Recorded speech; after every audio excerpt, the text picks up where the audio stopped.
आप सभी का सिविल ज्ञान में और अपने इस यूट्यूब चैनल में आप सभी का स्वागत है। दोस्तों, जैसा कि आप सभी ने देखा कि यूपी एमआरसी की वैकेंसी आ तो गई है, लेकिन उसके ऊपर लक्षण लग गए हैं। मतलब अब उसके ऊपर फिर देश भर की बातें उठना शुरू हो गई, क्योंकि उसने बीटेक को अलाउड नहीं किया। उसने साफ कहा है कि बीटेक वाले उसमें अलाउड नहीं हो इस पोस्ट के लिए। जो भैया जेई की पोस्ट है, तो बीटेक वाले वहाँ पर क्यों जाना चाहते हैं? हमें तो ये नहीं समझ में आता। आपको अगर बीटेक की पोस्ट दी गई है, तो आप अपने जो अगर बीटेक आप किए हैं तो क्या सोच के किए थे कि हमको ये ही बनना है? आप यही बनिए, वो सब बनिए।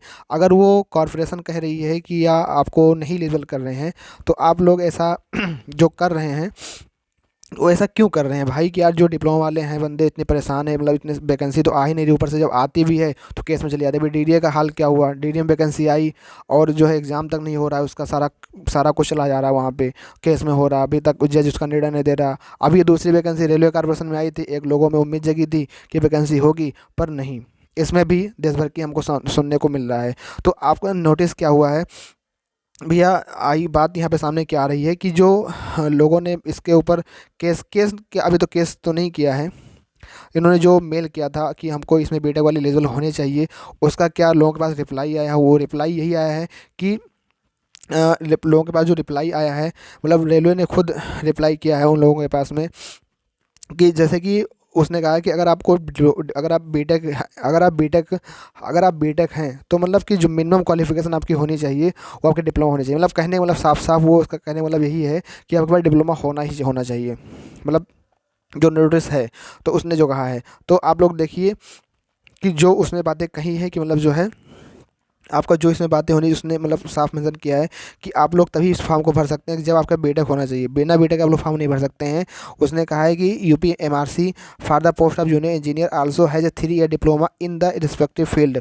मतलब आपको मिनिमम उसके एंड द मिनिमम क्वालिफिकेशन, मतलब आपके पास जो मिनिमम क्वालिफिकेशन होगी, मिनिमम क्वालिफिकेशन के रूप में उसने कह दिया है कि मिनिमम क्वालिफिकेशन आपके पास डिप्लोमा होनी ही चाहिए, अदरवाइज आप इस फॉर्म को नहीं भर सकते हैं। ठीक है? विद हायर क्वालिफिकेशन का are also allowed to apply. अगर आपके पास हायर क्वालिफिकेशन में अगर आपको बीटेक है, तो उसे हमको कोई लेना नहीं, बस आपका मिनिमम क्वालिफिकेशन आपके पास डिप्लोमा होनी चाहिए। But they should have a diploma in the respective field or being eligible for the exam. So it is incorrect to state that candidate with BTech or other higher qualification are not allowed to apply for the examination. मतलब जो BTech वाले हैं और जो other वाले qualification वाले हैं, उनको अलाउ मतलब किया जा रहा है, पर आपके पास मिनिमम क्वालिफिकेशन, अगर आपके पास मिनिमम क्वालिफिकेशन के रूप में अगर आपके पास मिनिमम क्वालिफिकेशन के रूप में डिप्लोमा है और अगर और हायर क्वालिफिकेशन आपके पास बीटेक है, कोई दिक्कत नहीं है, आप लोग एलिजिबल रहें, एलिजिबल हो जाएंगे। पर दिक्कत यही है कि जिनके पास सिर्फ डिप्लोमा है तो वही लोग एलिजिबल हैं, वो तो बात ठीक है, लेकिन जिसके पास सिर्फ बीटेक आपके पास है, तो आप लोग एलिजिबल नहीं है इस पोस्ट के लिए।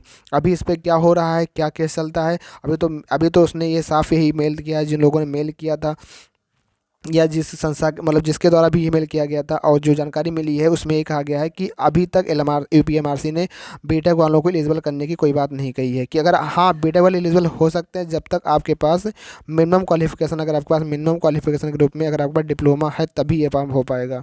अगर डिप्लोमा नहीं है तो नहीं हो सकता। आप लोग खुद देख सकते हैं। तो जो डिप्लोमा वाले हैं, जब भी फॉर्म इसका शुरू होगा, वरना आप लोग फॉर्म ज़रूर भरिएगा। ठीक है? फॉर्म भर दीजिएगा। आगे क्या होता है क्या नहीं होता, एग्ज़ाम तो होगा, एग्ज़ाम तो एक ना एक दिन तो होगा ही। तो आप लोग इसको पहले समझ सोचिए कि हाँ, एग्ज़ाम होगा कि नहीं होगा, डीडीए की तरह कहीं ये भी ना फंस जाए।